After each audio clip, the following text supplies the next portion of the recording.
Bonsoir les amis, j'espère que vous allez tous très bien. Très content de vous retrouver pour cette nouvelle vidéo au cours de cette trêve internationale où il n'y a pas de match. C'est l'occasion de revenir sur certains sujets, euh, notamment le cas Xavi qui va le succéder à la tête du Barça en fin de saison. Déjà, il faut savoir qu'à l'annonce du départ de Xavi, j'avais fait une petite vidéo, j'avais réagi à l'info, mais je n'avais pas étudié la possibilité des autres entraîneurs dont les noms étaient associés au club. Donc aujourd'hui, dans cette vidéo, on va parler des possible remplaçant de Xavi et on va évoquer les entraîneurs cas par cas. C'est parti.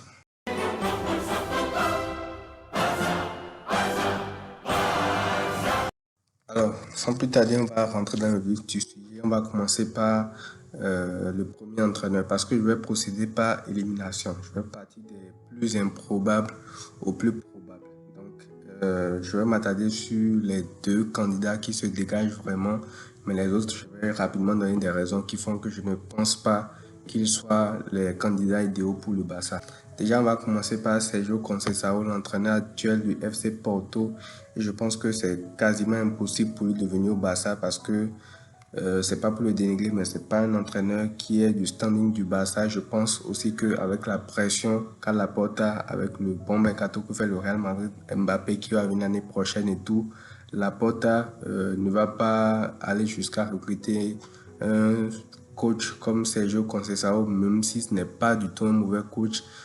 Parce que l'info aussi était sortie sur des rumeurs par rapport à sa relation avec Deco qui était portugais et tout, mais je pense que c'est juste la presse qui alimente ces fausses infos-là. Je ne pense pas que Deco lui-même veuille d'un entraîneur comme Sergio Conceição. Encore une fois, je n'ai rien contre lui, mais je pense que le Barça ne va pas se positionner sur lui. Deuxième entraîneur de cette liste, c'est Luis Enrique. Je pense que ça aussi, c'est un cas qui est impossible en l'état parce qu'actuellement, Luis Enrique, comme vous le savez, a un contrat avec le PSG et je pense qu'il va aller terminer ce contrat-là avant de décider de quitter le PSG une nouvelle fois.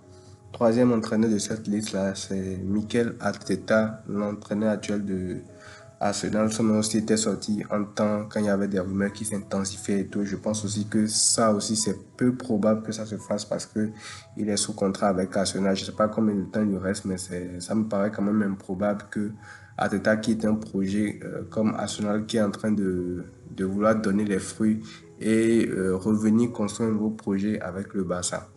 Le prochain entraîneur de cette liste, c'est Jürgen Klopp, l'entraîneur actuel de Liverpool qui va finir sa saison et qui a décidé de prendre une année sabbatique, même si son nom est sorti dans la presse catalane, je pense quand même qu'il va faire son année sabbatique parce qu'il a dit qu'il voulait se reposer, profiter un peu de sa famille. Donc je pense pas que tu quittes Liverpool pour te reposer et tu viens te jeter encore dans une pression aussi monstre que celle du Barça.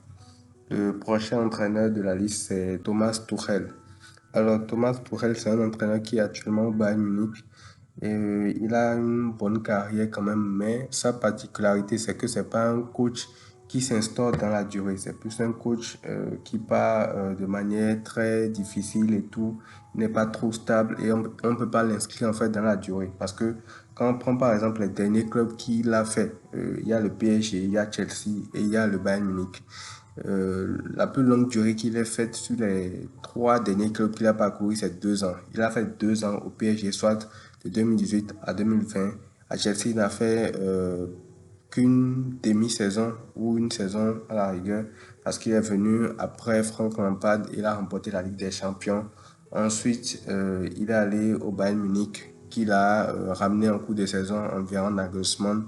Et actuellement, ça ne se passe pas bien avec le Bayern d'ailleurs. Donc, il va quitter le Bayern aussi en fin de saison parce que le club l'a déjà annoncé. Mais je ne pense pas que ce soit un joueur, je ne pense pas du moins que ce soit un entraîneur que le Barça aimerait avoir dans son équipe, vu le caractère du bonhomme et vu aussi qu'il ne s'installe pas trop sur la durée. Parce que le Barça veut construire un truc à moyen long terme. C'est vrai que c'est pas facile de dire au Barça aussi, mais je pense quand même que c'est pas trop le style d'entraîneur que voudrait la direction. Alors, prochain entraîneur, c'est Julian Nagelsmann, qui est actuellement le sélectionneur de l'équipe nationale d'Allemagne. Lui, par contre, c'est pas un si mauvais choix que ça, mais ça reste quand même un assez jeune entraîneur parce que il n'a pas eu encore un parcours très large. Il n'a pas encore fait de grand club sur la durée en tout cas, parce qu'il a fait le Bayern pendant 2 ans, entre 2021 et 2023. Avant ça, il avait fait Leipzig en temps.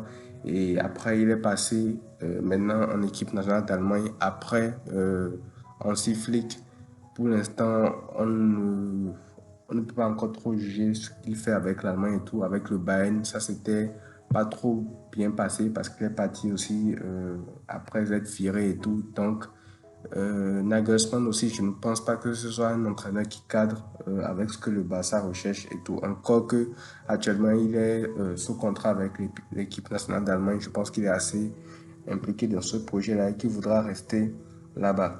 Alors, on passe maintenant aux deux entraîneurs que je pense qui sont les plus probables pour remplacer Xavi au Barça. Il s'agit tout simplement de Hansi Flick et de Roberto De Zerbi. Alors, je vais m'attarder sur chacun de ces deux-là. Déjà, on prend Hansi Flick. Je vais donner des arguments pour et des arguments contre. Déjà, Hansi Flick, ses arguments pour, c'est que c'est un coach qui est confirmé, c'est un coach qui a fait un grand club, c'est un coach qui a gagné la Ligue des Champions avec le Bayern, c'est un coach que tu sais qu'il a connu le plus haut niveau, c'est pas un coach qui est dépaysé, c'est pas un coach qui ne connaît pas la pression du haut niveau, etc., etc. C'est un coach également qui a de la poigne et qui est capable de supporter la presse catalane parce qu'il faut savoir que la presse catalane est très, très toxique. Et c'est peut-être une des raisons pour lesquelles aussi Xavi est en train de décider de partir à l'heure actuelle. Donc, c'est un coach qui pourra gérer tout ça. Et aussi, c'est un coach qui a une vraie identité de jeu parce que c'est facile de dire qu'il a gagné avec le Bayern, qui avait une grosse équipe. Mais encore faudrait-il que tu aies le charisme nécessaire, le management nécessaire pour manager cette équipe-là, composée de Lewandowski, Müller, Gnabry, etc., toute la panoplie qu'il y avait à l'époque. Donc, il a une vraie identité de jeu aussi basée sur de l'intensité, la possession, bref, le style Barça. Donc, voilà tout ce qui va en son avantage. Alors, les petits problèmes par rapport à Hansi Flick, c'est que il y a une mauvaise expérience avec l'équipe d'Allemagne, mais bon, ça, c'est pas vraiment un argument parce que le football de sélection et le football de club, c'est pas du tout la même chose. Et voilà. Le second truc aussi, c'est qu'il n'a fait que 4 ans au haut niveau parce qu'il a été longtemps, longtemps assistant au Bayern avant finalement de prendre la relève à un moment donné de gagner cette Ligue des Champions là. Mais il a été longtemps assistant, il n'a pas managé beaucoup sur la durée. Il a seulement fait 2 ans au Bayern Munich entre 2019 et 2021 et il a également fait 2 ans en Allemagne. Donc, certes, il connaît le haut niveau, mais il n'a pas été constant sur la durée pour qu'on voit vraiment s'il pourra tenir. Mais ça reste quand même un coach confirmé. Alors, la deuxième option la plus probable, comme je l'ai annoncé, c'est Roberto De Zerbi, qui est actuellement le coach de Brighton. Alors, pour lui, les arguments qui vont en sa faveur, c'est qu'il a une grande expérience. Il a coaché beaucoup, beaucoup de clubs, surtout en Italie, avant de venir en Angleterre. Il a une vraie identité de jeu qui est aussi similaire à ce que le Barça produit, c'est-à-dire le beau jeu, les sorties par derrière, le fait de ne pas jouer long et tout, d'avoir la possession et tout, de créer du jeu tout simplement comme le Barça.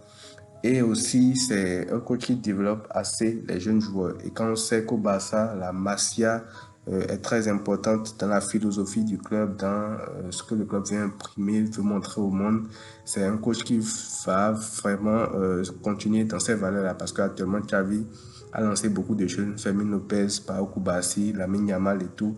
Et il sera important pour la direction que le nouveau coach aussi s'inscrive un peu dans ce style-là, de vouloir continuer un peu avec les jeunes qui ont été lancés par le Barça. Et en parlant de développement de joueurs de Roberto De Zerbi, il y a notamment Prince Boateng qui le disait sur le podcast de Rio Ferdinand sur YouTube. Alors, les problèmes avec Roberto De Zerbi, c'est qu'il n'a pas fait de grand club. C'est vrai qu'il a une expérience sur la durée, c'est vrai qu'il a une bonne identité de jeu, mais il n'a pas fait de grand club.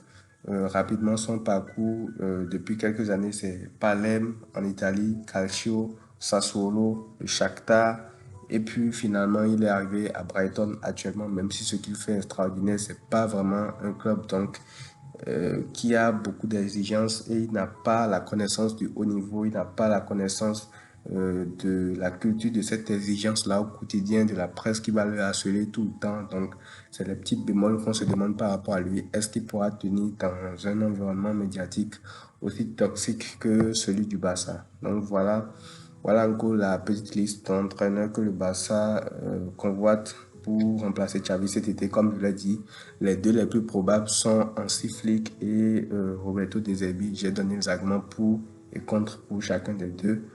Et voilà, je pense que l'un ou l'autre, le Barça gagnerait quand même à les faire venir cet été lorsque Xavi va partir. Donc, à vous maintenant de me dire en commentaire quel coach aimeriez-vous entre les deux ou alors entre ceux que j'ai cités avant eux, même si ceux-là sont quand même pour la plupart assez inaccessibles et tout.